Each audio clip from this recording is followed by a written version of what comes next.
हाय दोस्तों, जैसा कि आप सभी को पता होगा कि बिहार में अभी जो एग्ज़ाम होने वाला है, तो उस बिहार के एग्ज़ाम से संबंधित प्रश्न जो बनेगा, तो देखिए हमारे बिहार को अदर स्टेट में जो ऐसे वैसे देखा जाता है, मैं बता दूं पूरे भारत का पहला जब कोई कदम उठता है, चाहे वो क्रांतिकारी आंदोलन हो या किसान आंदोलन हो या फिर बम कांड हो, तो उसकी शुरुआत होती है हमारे बिहार से। और हमारे राष्ट्रपति भी बने हमारे बिहारी।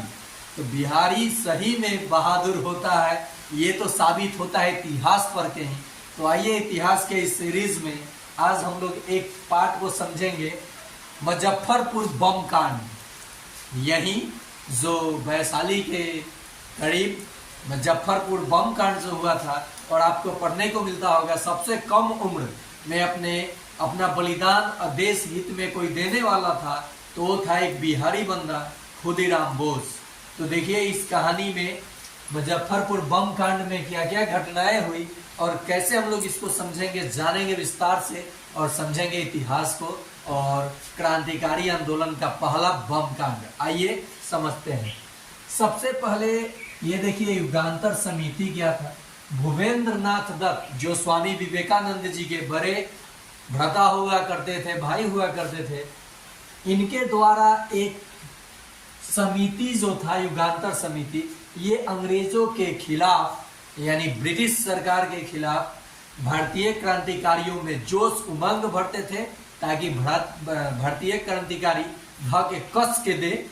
मेरे भाषा में तो कुछ और हुआ, लेकिन वो मतलब कस के लगाए, यानी वो लोग अनुनय विनय करके ना, नहीं आंदोलन करके ना, क्रांति करके।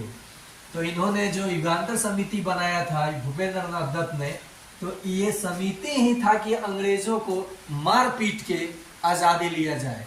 और कांग्रेस विभाजन इसी के कारण हुआ था, ठीक है, 1907 में। और बंगाल देखिए 1908 का समय था मुजफ्फरपुर कांड। बंगाल विभाजन 1905 लॉर्ड कर्जन के शासनकाल में हुआ, ठीक है। उसके जस्ट 3 साल बाद आप याद रखिएगा बिहार में एक घटना घटती है। कौन सी घटना? मुजफ्फरपुर बम कांड होती है। इसमें 2 लोग खुदीराम बोस और प्रफुल्ल चाकी को ये जिम्मा दिया जाता है। और मारना किसको था? किंग्सफोर्ड को। ये इतना दुराचारी था कि बंगाल से इसको प्रमोशन करके बिहार में भेजा गया कि जो बबू बिहार में गर्दा उड़ा के आओ। तो ही ना जाने लनी जो बिहार में खुदे गर्दा उड़ावे वाला बड़ा सन, खैनी खा के थूक के कपार में छेद करे वाला बड़ा सन बिहार में। तो ये चल दिए बिहार में आ गए, यहाँ के माने प्रमोशन करके इनको बना दिया गया उच्च अधिकारी।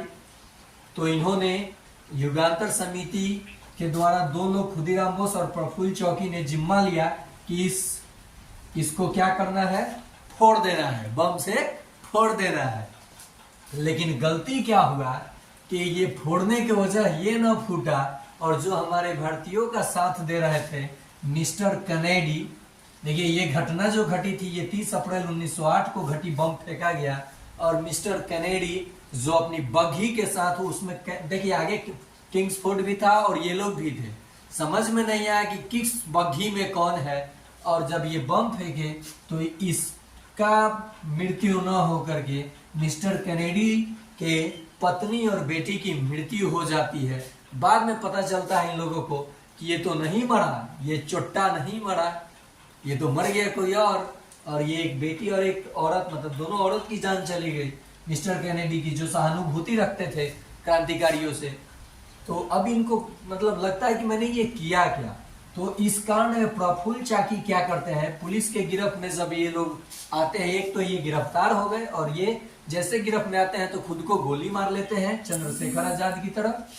और इनको ये अपनी गिरफ्तारी जब इनकी होती है तो ये 11 अगस्त 1908 को सबसे कम उम्र 18 वर्ष के उम्र में फांसी पे चढ़ने वाले बन जाते हैं खुदीराम बोस। तो ये घटना है मुजफ्फरपुर बम कांड, या भारत का प्रथम क्रांतिकारी बम कांड आप इसे कह सकते हैं। तो बिहारी सच में ब्रेव होता है। और कोई देखिए जैसे किसान आंदोलन की भी शुरुआत 1917 चंपारण बिहार से होती है। मतलब कि बिहार ठेका लेके रखा है कि पहला कदम हम ही रखेंगे।